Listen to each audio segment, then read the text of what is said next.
will win if we do this together. It's who we are. It's who we always have been. Now let's show them.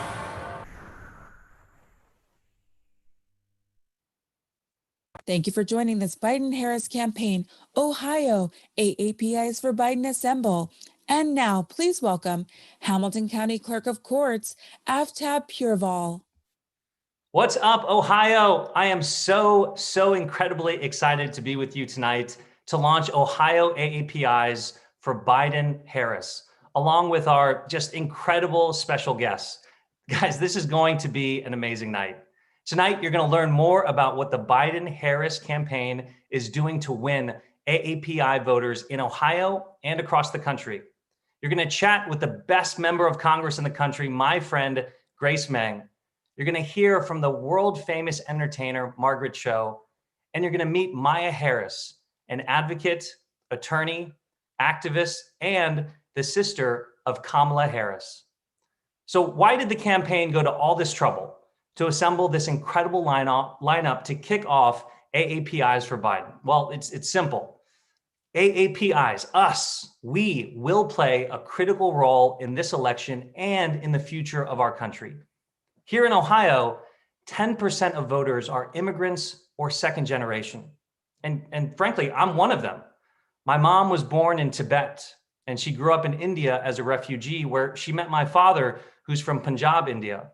And these two young people wanted to come to the new world. They wanted to come to the United States. So they looked at a map of our great country, and from sea to shining sea, from New York to California, these two could have gone literally anywhere. And they chose Beaver Creek, Ohio. That's right, Greene County's finest. In just one generation, my family went from being immigrants to having their son run for office. And that story only happens right here in our country. It's why representation matters. It's why the nomination of Kamala Harris to be our first AAPI vice president matters so much to all of us. And of course, as AAPIs, what happens in this election is critically important, because for the sake of our community, for our children, and for our future, we have to stop Donald Trump.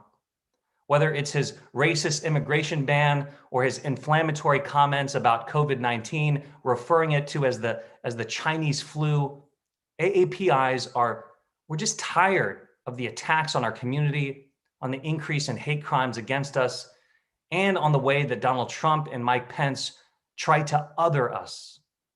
AAPIs in this country and in Ohio are proud to be Americans. And we will be proud again when we elect Joe Biden and Kamala Harris to restore the soul of our nation and lead us to the light. And elect them we must. So tonight, we're going to hear more about how we can do that. I'm really fired up for this conversation. But first, we have to acknowledge and thank our host committee, who, along with the leadership of Rick Neal, Sam Shim, Sham Rajadaksha, and so many others, made tonight possible. You can see a full list of our host committee on the screen. But to kick things off, let's start strong with a history maker and trailblazer in her own right, State Senator Tina Maharath, to introduce our AAPI elected officials on the call today. Senator, take it away.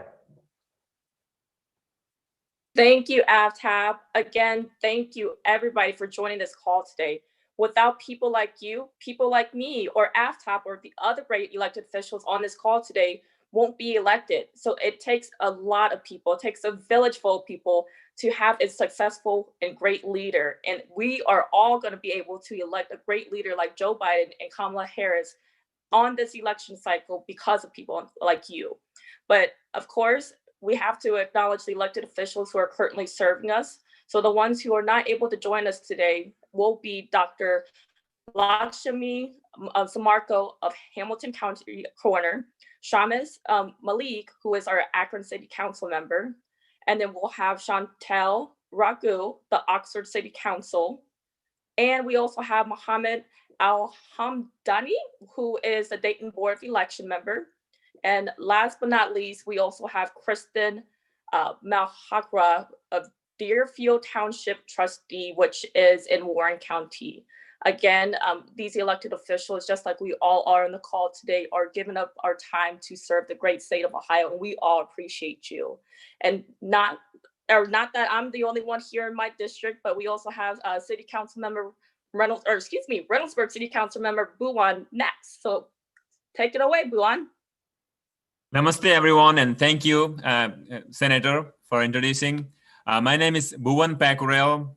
About myself, I'm a former refugee from Bhutan, came to the United States in 2009 and became a citizen in 2015 and ran for public office in 2019 and became the first Bhutanese American to be elected in the United States of America.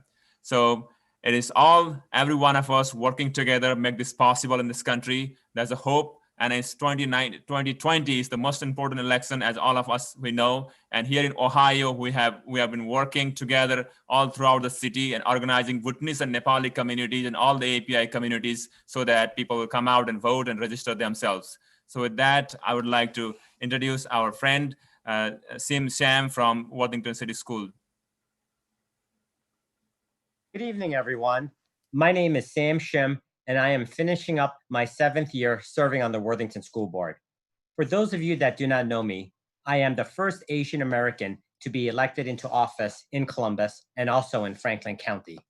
I have the honor tonight of introducing U.S. Congresswoman Grace Meng. Congresswoman Meng is completing her 8th year in the U.S. House of Representatives, where she represents parts of New York City.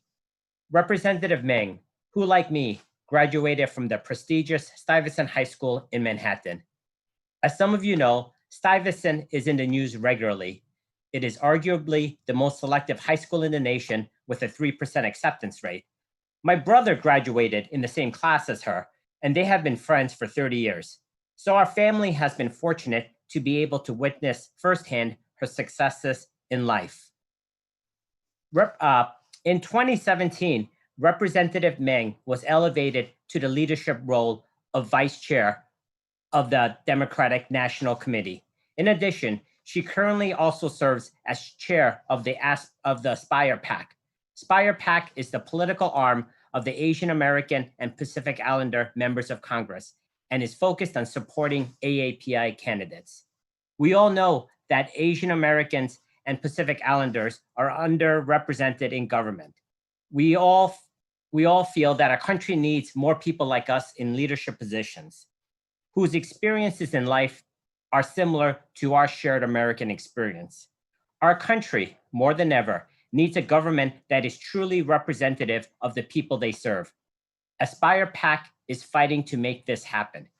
Grace Meng is also fighting for this. And in a history-making moment, one of their own members, Kamala Harris, was selected to be the vice presidential candidate by Joe Biden. She will fight for us too. And let me tell you one more thing. Did you see that Representative Meng was in the news last week? She was the lead sponsor of House Resolution 908, which condemned all forms of anti-Asian rhetoric that unfortunately has become prevalent during the pandemic. I am happy to report that it passed the House with 243 votes several days ago. So it is without further ado that I'd like to welcome my friend, Representative Grace Meng. Thank you, Chairman Shim. Thank you for the kind introduction. So with your bio, that means Queens, New York takes some credit for your success over there in Ohio and within our party.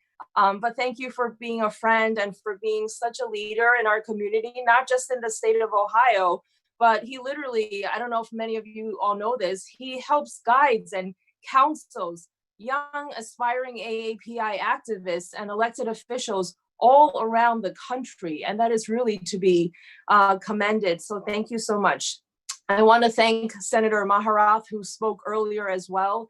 I know that Senator Maharath and Sam and many families have gone through tough times during this COVID period. And just want to say that our hearts continue to be with you and your families. To AFTAB Puraval, you are too kind.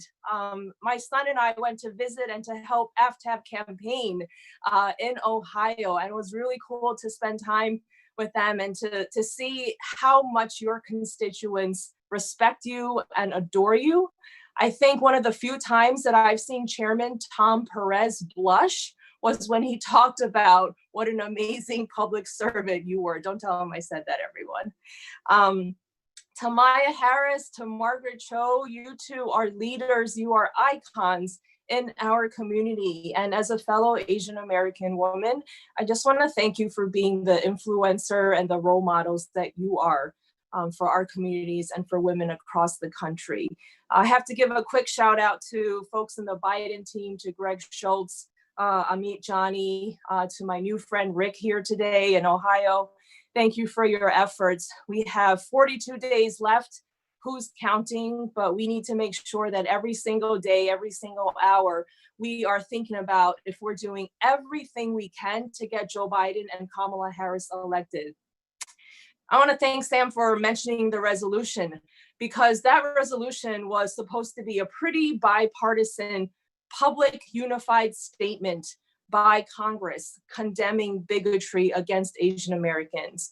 But most of the Republicans couldn't get themselves to stand up publicly and to stand against bigotry of Asian Americans. And that just motivated me more to do more work to help Biden-Harris get elected on November 3rd. And by the way, do you know who the Senate sponsor of that resolution is? It is Senator Kamala Harris. She is the Senate sponsor. And she did that way before, any of this. So I appreciate her constant leadership as well. Just a quick background about myself. I was born and raised in Queens, New York. My parents were immigrants to this country in the early 70s, worked in a restaurant for most of our childhood. Later on, became their own small business restaurant owners. My story is so similar to so many Asian Americans across the country, regardless of where you've come from. I never thought much about going into politics. I never thought much about going into party politics, getting involved in the DNC.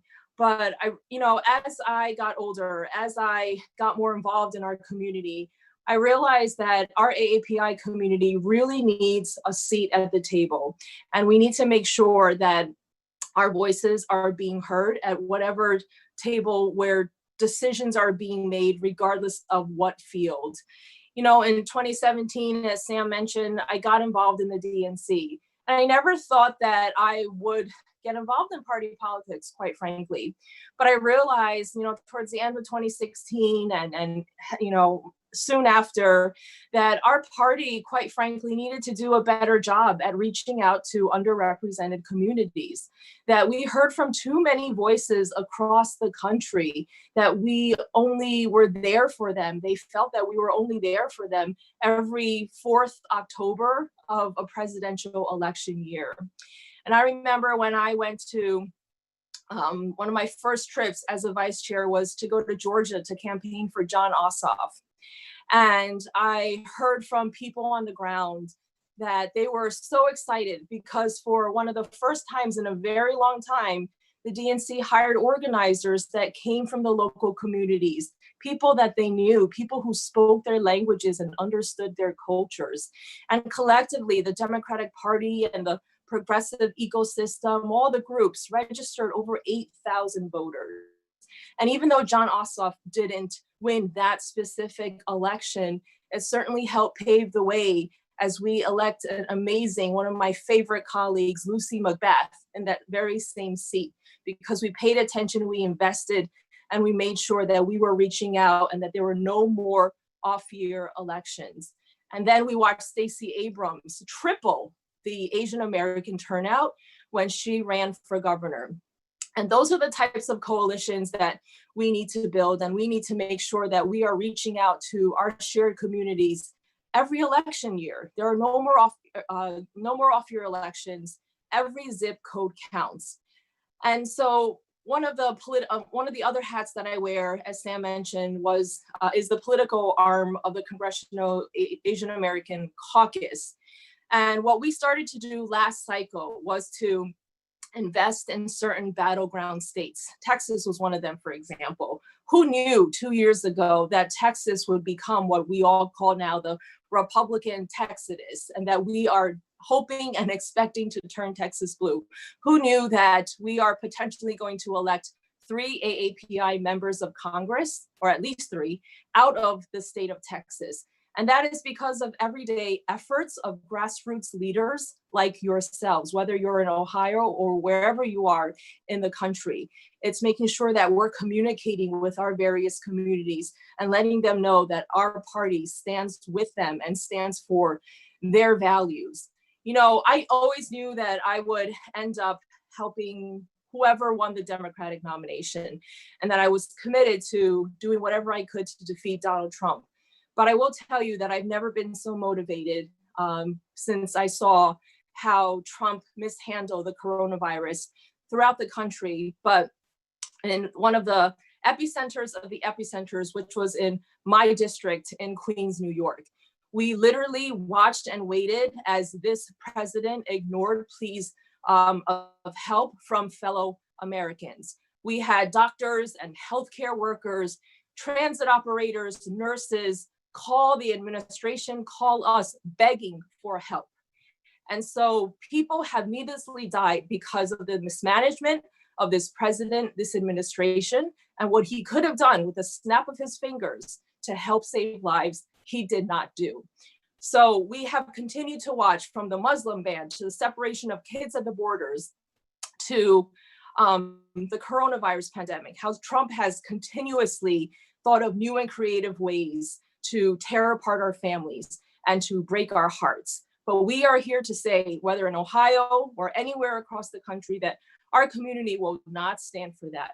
We deserve so much better. And so I wanted to be here to say thank you to each and every one of you. It makes such a big difference, the work that you are doing right now, but also I've witnessed the work that you've been doing last year and the year before. The groundwork that you have laid to get us to this point. So I just wanted to be here today with all of you to say thank you from the bottom of my heart. We are so proud of you. I wish I could have traveled to be with you, to have ice cream with all of you in Ohio again. But Zoom it's even easier to travel to see all of you. So I'm all yours for the next 42 days. You know, we can Zoom as often as you want. We want to talk to new voters. We want to make sure that our party is investing in our community. And so however I can help, please let me know. Thanks so much, AFTAB, for all that you do. And it's awesome to see all of you again. What did I tell you? The best member of Congress in our country, Congresswoman Ming. Thank you so much. She's such a good public servant. She knows Ohio so well. She mentioned she came down and campaigned with me with her son. By the way, she's an incredible mother as well. She knows Ohio so well. She referenced ice cream. Of course she did. Of course we're obsessed with Graders and Jennies. Thank you so much, Congresswoman Ming. I mean, for all you do, for those inspiring remarks, for all you do for our community and our country. As Sam said, Congresswoman Ming is the vice chair of the Democratic Party. She's a leader in Congress for AAPIs. She's been a great friend to me, and we're just so very lucky to have her as a leader in our community. She mentioned AAPIs running for Congress in Texas, across the country. We've got AAPIs running for office right here. Bowen, who you heard from earlier, is running for re-election. A friend of mine down here in Hamilton County, Pavan Parikh, is running for judge. It's so important that we understand our political power, that we run, that we win, and then that we govern. And next in our agenda, it's my honor to introduce the Biden-Harris Brain Trust. We've got senior leaders from the Biden campaign who are going to give us an update on how things are going and how we can help. Tonight, we're just so lucky to be joined by Amit Jani, the National AAPI Director, and Greg Schultz, a senior advisor, fellow Ohioan, and a friend of mine from student government days back at Ohio State. Yes, there was a time when Greg and I were younger. But I think Greg has had gray hair since Ohio State there. I was gonna say my hair's been great since then. Greg, don't worry, I won't tell any college stories. But Amit and Greg, why don't you take it away? Oh, thank you so much, Aftab. I really appreciate that. And before I start, I want to thank our Ohio State AAPI Director, Rick Neal, and our Ohio State team for the great work that they're doing to mobilize the AAPI community throughout the state. I'm so excited to be here at the Ohio APIs for Biden launch. It's so incredible seeing so many APIs with us tonight, supporting Joe Biden, Kamala Harris, and our collective campaign. The API community is going to play an especially important role, like the Congresswoman mentioned, come this November. We are and can be the margin of victory in key battleground states that will determine the outcome of this election. And as many of you already know, APIs are the fastest growing ethnic group in the country. We grew almost 50% in population between 2000 and 2010. And since then, it's only accelerated. We represent a community of over 11 million voters across the country and made significant populations in key battleground states across the nation, where the API community represents over a significant population throughout the nation. In Ohio, particularly, the API community represents approximately 3% of the state's electorate and is continuing to grow. So we literally can be the margin of victory and can make a difference in key battleground states, including Ohio. And so with our growing population comes a responsibility to assert our political power, to have our interests be represented, heard, and followed. And that's why I'm so excited about our Ohio APIs for Biden launch today.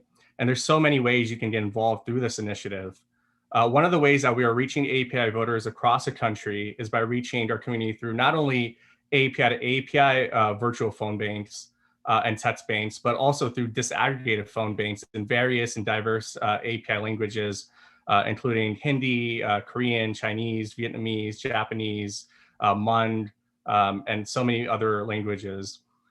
We're also making significant and historic investments to connect with the API community, including a recently announced 7-figure paid media buy for API ethnic media, which is historic.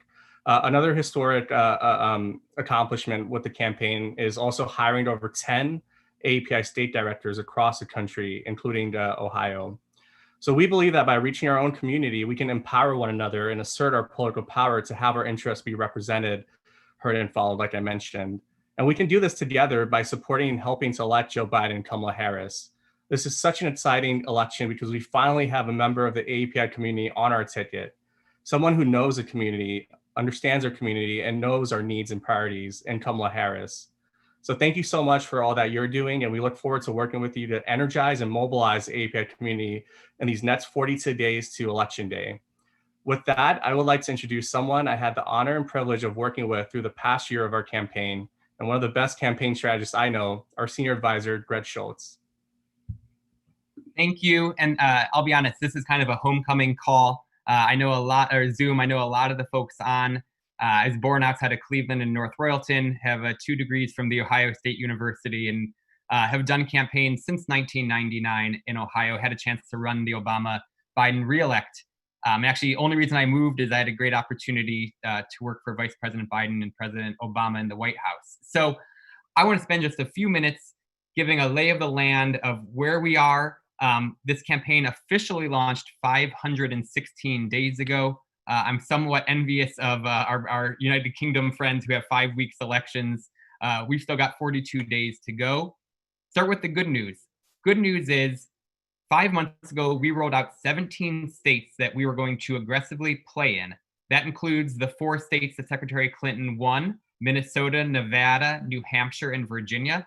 And it includes states like Georgia and Texas, not necessarily familiar with being a battleground, certainly had, the industrial Midwest and Ohio. So taking a step back, the quickest path to 270 electoral votes: Wisconsin, Pennsylvania, Michigan. Those 3 states, 77,000 votes are the distinguishing factor between a President Clinton and the President Trump. Quickest route, small margins. We all know as Ohioans, small changes in different communities have huge electoral consequences. 2 or 3% more turnout among a community, 2 or 3% more persuasion among a community has huge electoral consequences. Let's take the first 3. I want to get to Ohio here in a little bit. Pennsylvania and Michigan have consistently had solid leads for Joe Biden. Now, nothing is comfortable with Donald Trump because he will do anything it takes to win. But let's look at Pennsylvania. You have suburban women turnout from 2018. You have suburban women turnout from 2016. If we end up in the middle, we win Pennsylvania. Let's look at the African-American community in Detroit. You can also look at the Arab American. You can look at the AAPI. You can look at suburban women. All these states are complex, but the African-American vote for Obama, Biden in 12, the African-American vote in 16. We end up in the middle. We win Michigan. Look at the blue collar vote we got and Biden traditionally gets in Wisconsin in 12. Look at the blue collar vote we got in 16 in Wisconsin. We end up in the middle. We win Wisconsin. These are not huge numbers. We know in Ohio, you don't have to shift, 500,000, 1 million votes. We're talking a couple votes per precinct. You then look at states like Arizona and North Carolina, who are not traditional battlegrounds. Arizona went blue in 1992. North Carolina went blue once in 2008, but they have competitive Senate races. North Carolina has a popular governor running for re-election, and they both have targeted state house and state Senate races and congressional races, and that have all been active pre-COVID. And so North Carolina and Arizona certainly have paths to winning there. Then you go to states like Iowa. Since COVID, the amount of senior citizen vote that Trump has received, he actually won that vote by 4 points in 2016. Biden and Harris now have I believe it's a 17-point lead after Trump's mishandling of COVID. So Iowa is in play. You go down to Georgia and Texas. Here's the reality. We can win Texas. The reality is if we've won Texas, we probably have 350 electoral votes already. I would be remiss not to mention Nebraska, 2nd congressional, and Maine, 2nd congressional. There are a few scenarios, not ideal scenarios, but a few scenarios where we end up with 269 electoral votes, and you would have hate to miss being aggressive in the 2 states that award electoral votes by the congressional district. The encouraging fact is right now in Nebraska 2nd, we have a really good shot to pick up a congressional seat, Kara Eastman, and to pick that up electoral vote. So now you get to the perennial Ohio and Florida. Ohio, as you all know, is 27 for 29 in the last, since 1860. We've only twice not voted with the winner, and that was FDR's 4th term when a popular Ohio Republican governor was running, and then the Nixon-Kennedy, which was just a very close and questionable election in a lot of places. So we've got a history. The complicated thing about Florida and Ohio is there is no one immediate path. There is no, it's not just one community. It's many communities. And this is where, Amit pointed out 3% of Ohio AAPI voters. That's also, I think, that's right around the number of Latino voters. It may actually be a little bit higher than the Latino vote in Ohio. The AAPI community engaged and turning out could be the difference. We are looking at polling right now, and you've seen it publicly. Biden's up a 0.5 point in Ohio, he's down a 0.5 point. He's up a point in Ohio, he's down a point. Don't kid yourselves, the Asian American Pacific Islander community can win us Ohio. By the way, it could also help us win Texas, Florida, North Carolina, Michigan. So do never underestimate. There's the small but mighty, and you are small and growing and engaged, and that's just the key part. I'll be honest, with COVID, we've got challenges. The good thing is people are home, they're bored, they're answering their phone. So we are contacting a lot of voters, which is great, but we can't rely on the traditional on-the-ground organization. Unlike Trump, who is willing to kill supporters. And look at poor Herman Cain, who went to the Tulsa rally and is no longer with us. We are going to be smart and safe. And if we do more in person, it's going to be under proper COVID protocol. That being said, we rely even more because of COVID with organizations and structures that already exist pre the campaign. And I know the Asian American Pacific Islander community throughout Ohio has groups of all kinds, whether it's fraternal or religious or chambers around commerce. We rely on these networks to win. There is a path for this state. Biden is kind of like the perfect candidate for Ohio, and I'm a little bit biased, but he picked the perfect, not the most biased on this Zoom, but he picked the perfect running mate as well. And I think the team and watching Biden watch Senator Harris speak, you can just, if the camera zooms over, you can see the pride he has in her and what she can bring to this country, and certainly what she has already brought to this ticket. And one of the many encouraging things is the activism that she is igniting in the AAPI community in a state like Ohio. And so we have the path. We're running against Trump. The bad news is we have 42 days left. Trump will do anything he can to win. We are investing heavily in voter protection, both volunteer lawyers, and I'll make sure we share to this group after this Zoom how to engage voter protection lawyers in Ohio. We're always recruiting for that. But we need your efforts to talk to undecided voters, and more importantly, probably get people who would vote for Biden and Harris, but just haven't voted before. We want to remind them they have flexible options in Ohio. They can vote early in person, they can vote by mail in person, or they can vote on election day. They should vote as early as possible, and they should make a plan. If we do this together, we can win Ohio. And as you know, or if you don't know, no Republican has ever been president without winning Ohio. We stopped Donald Trump in Ohio. Joe Biden is president, and Senator Harris is vice president. If Biden and Harris don't win, the Republic will never be the same, and not in a good way.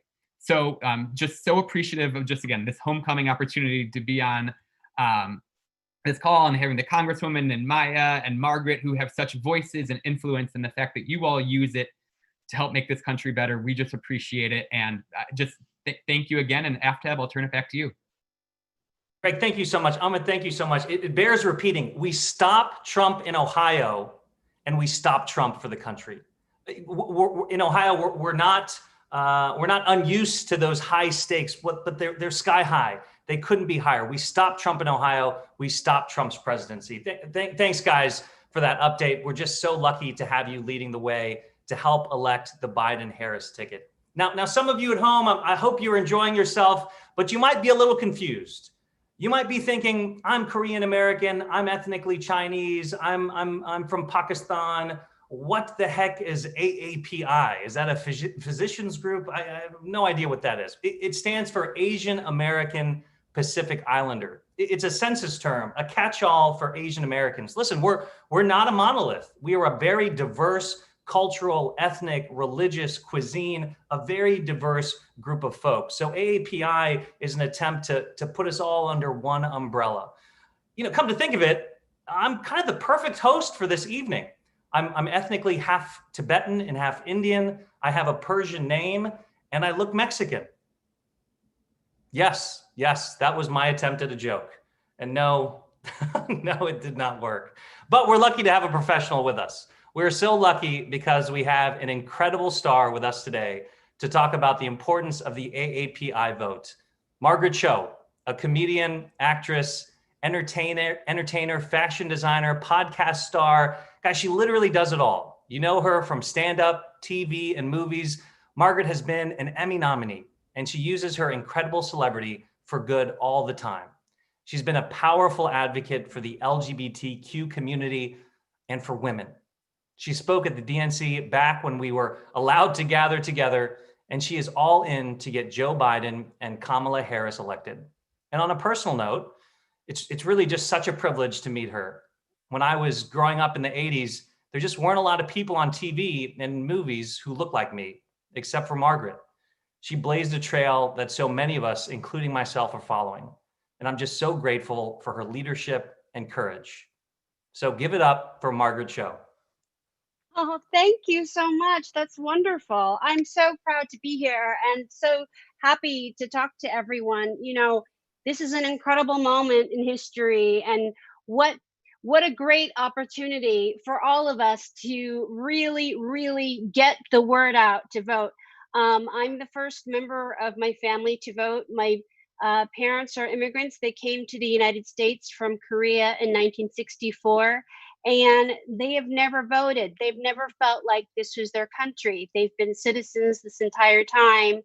And they've been interested in politics. They were reading books about Shirley Chisholm and reading Malcolm X and not feeling like they could participate, even though their heads were filled with this idea of revolution, but not feeling like they could participate in it. Because I feel like with the AAPI experience, there's something about it that makes us still be able to internalize feeling othered. So then when Donald Trump says something like Kung flu or the China virus, we actually take that to heart. Like, it makes us not want to go to the polls. It makes us not want to participate in our future. And it's so important that we just stop doing that and we get involved. It's so important. I mean, I'm very interested in politics. I have been involved in politics for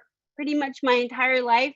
And this is the most important election ever. It's not just because of the pandemic, although that has a lot to do with it. I mean, we have a really insane situation, and I don't want to see things get worse. I mean, we thought it couldn't get worse. I don't want to know if it can get worse. I just don't want to know. And I'm just optimistic about the future. I'm like really optimistic about this Biden-Harris ticket. I'm optimistic about the way that we have looked towards changing our idea about racism and actually taking action against it. I'm excited about Black Lives Matter. I'm excited about young people taking over social media and changing the world. So we can really change things. We can really move things. I'm really devoted to this, and I'm hoping for change. And I feel like this is the moment, and this is going to happen, and we are going to do this together. And I'm so proud and happy that there is going to be a way for people to vote who don't speak English, who have this sort of like, need to go with different languages, that are going to be able to vote in Korean, that are going to be able to vote in different languages. It's so important. I think that's going to take a lot of fear away, and a lot of it'll give us a lot more confidence. This is a country that needs that, and it's so important. So I'm really happy to be here. We have enough time to elect the right president, the right vice president. We have enough time to do this. We do. So I'm excited now to introduce at this intersection of advocacy and activism, and also the sister of the future vice president. Please welcome Maya Harris. Mute. Okay, there I am. I'm off mute. Thank you, Margaret. Hi, everybody. I am so happy to be here. And I just want to also start by thanking the organizing committee for putting this thing together, because like Margaret said, this is such a critical moment in our country. And it's also a really, really critical moment in the campaign. So thank you, because it is, unbelievable in some ways that the election is only a few weeks away. And so us coming together tonight at this moment is a truly all hands on deck moment. So thank you for organizing. Thank you to the esteemed officials who spoke before me. And wow, I got to follow Margaret Cho. So that's a first for me. That was pretty exciting. It's not lost on me that today, we are coming together on National Voter Registration Day. As Grace spoke before, and others have talked about, there is so much power in our community. And if there was ever a time for all of us to flex that muscle, it is right now. Grace is right. We deserve to have leadership in the White House that respects our communities, that will fight for our communities, that actually represents our communities, instead of, an incompetent and intolerant man who is denigrating our communities and spends full time stirring up hate and division in our country, which is offensive, it's dangerous, and it's completely unacceptable. So it's so important for us to harness our power, especially in places like Ohio. You heard from Greg, a clearly influential state in the national election. It's a state with a critical mass of people who are AAPI, who are immigrants, who are second generation, a place where our communities hold elected office, where we own tens of thousands of businesses and employ tens of thousands of workers we're a strong community. And, you know, I know from talking, you know, to people in Ohio that Asian Americans, South Asians in Ohio are breaking barriers in business, in government. This coalition you're putting together is growing. And so I know that you have the grassroots energy, you have the momentum that we need to really propel Joe and Kamala into the White House to elect two people who have literally devoted their entire lives to public service, to making government work better for all people. And yes, to elect the first ever person of Asian American descent as VP, to elect the first Black woman VP, to elect the very first Madam Vice President in our nation's history. So it is an exciting time. It's a tall order, but it really is going to take all of us. Joe and Kamala need all of us. It is going to be on all of us to actually get this done. It was mentioned earlier that early voting starts in Ohio in just 2 weeks. That's a real opportunity for us. But it makes what we're doing tonight so important, because between now and then, we have to do everything that we can do to talk to our communities.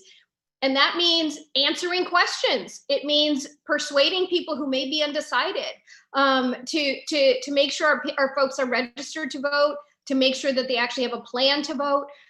This group that you're pulling together and kicking off tonight can make this happen, and I know we can do this. So I just want to end where I started by thanking you all for all that you're doing, and let's make every single day between now and Election Day count, and let's actually get this done. So thank you for having me, and now back to you, AAPI. Wow, thank you. Thank you for that. When is Maya Harris running for office? How can I vote for some Maya Harris? I am ready to go. I'm happy to be the backup. Wow, man. Get that spotlight on you. I'm ready to run through a brick wall after that. That was so inspiring. That was so well put. I think you've really captured the stakes of this election. We're just so grateful for all you do, and we're ready to do our part right here in Ohio for you, for your sister, for the country. Thank you so much. And frankly, guys, that's how we're going to end tonight, by learning more about what we can do right here to help elect the Biden-Harris ticket. So I'm going to turn it over to Tim Ross, the Ohio Organizing Director. Tim? Thank you so much. And thank you so much for giving me a few moments to chat with you all tonight. So before I talk about how to get involved, I want to talk to you about what motivates me to get involved. And that is talking about the greatest Asian American hero in history, in my opinion, and that's my late mother, Sun Ross. My father met my mother in South Korea. He was in the military. They got together, they came, he brought her over to America, and they got married, they had me, and unfortunately, they got divorced. My mother was left a single mother, no American education. She couldn't write, she couldn't read, she couldn't speak hardly English. And so because of that, she had to work manual labor jobs her entire life. She would go and work in sweatshops, she'd go work at the flea market, she would work as a janitor. Anything that she needed to do to take care of her son and provide an opportunity for him. My mom, unfortunately, it broke her physically. There were long periods of time where she couldn't even move. She would lay down on the floor. I remember coming home from school and my mom would just be laying on the floor because she was in so much pain, she couldn't move. And so during those periods of times, we would have to go on government assistance. And I hear a lot of people say, well, you know, why am I going to work if I have to go on government assistance? No, we needed that. She couldn't move. And as soon as she was able to move again, she went right back to the work, into those sweatshops and into those places that put her in that position because, of course, she couldn't afford any health care. But through it all, my mom worked to become an American citizen. She took the test multiple times and she passed it, and she became an American citizen. And I still remember that day going to the courthouse with her, said it was the happiest day of her life. What happened to my mother afterwards, though, was she developed a stroke from all the years of working, and shortly thereafter developed full-born pancreatic cancer. She had an issue with her pancreas before, and she had what was called a pre-cancer or something like that, but unfortunately with no health care and working minimum wage, she couldn't afford to get the treatment she needed. And so she passed away. I want to fight, and I fight to make sure that, number one, that the later generations has at minimum the programs that me and my mother benefited from. At most, and what Senator Harris and Vice President Biden want is for everyone to have that health care, for that son Ross to be able to have health care so she could go to the doctors, so she doesn't get full out pancreatic cancer. I think about it every day, and that's what drives me. Heard a lot of things about Ohio. You're right. No Republican has ever won the White House without winning Ohio. We also heard that it's razor close. Here's some lingo. It's called a field margin. What that means is the voters have the power. Volunteers have the power to swing it one way or the other. And that's why I'm asking for your help. I'm asking for your help so that the later generations has better than what we had, what Vice President Biden and Senator Harris are fighting for each and every day. So how do you get involved? We're going to drop a link in the chat on how to get involved. It's going to list some of our upcoming events. Very briefly, I'm going to talk about them. The first event you'll see if you click on that form is to sign up to our automatic dialer. This is the best way to get involved right now. What you can do is you can talk to a multitude of people without ever putting in your own phone number or information. You just talk to people. You don't have to wait to see if they pick up the phone or not. We can reach so many Ohioans if we do this method. Another way to get involved is through text banking. We also have links to text bank. And then if you do want to make those manual calls, we have that option available for you as well, where the number will appear on the screen. You just dial the number in your phone and you can call the people and ask them to get involved. So please check for any of the shift times that you're able to participate in, just check the box. Don't worry, we will reach out to you. We will provide you with the materials later. And when you come to our events, we train you at the event. So you don't have to know, anything about it going in. So please give it a try. And with that, I thank you for giving me part of your night, and I turn it back over to AFTAB. Tim, thank you so much for that powerful personal story. And thank you so much for giving us our marching orders. Guys, we have 42 days. Well, it's almost 8 p.m. So let's say we've got 41. We've got 41 days. And now we know what we need to do. This night has been just really incredibly special. It's a celebration of our community, of all we've achieved, and the opportunity we have before us to elect Joe Biden and one of our own, Kamala Harris, to restore decency and compassion to our country. And in the case of Kamala Harris, it's truly a barrier-breaking moment for our community, for you and for me. So we're fired up, and now it's time to get to work. I'd like to thank our speakers tonight, State Senator Tina Maharath, Councilman Bhuvan Pakharal, Sam Shim from the Worthington School Board. I'd like to thank Amit Jani and Greg Schultz from the Biden campaign, and of course, to our incredibly special guests, Congresswoman Grace Meng, Margaret Cho, and future politician Maya Harris. You are all some inspiring, badass women. We are so proud you represent our AAPI community, and we're gonna get this done for you and for the future of our country. Thanks everyone, and have a great night. Whoops.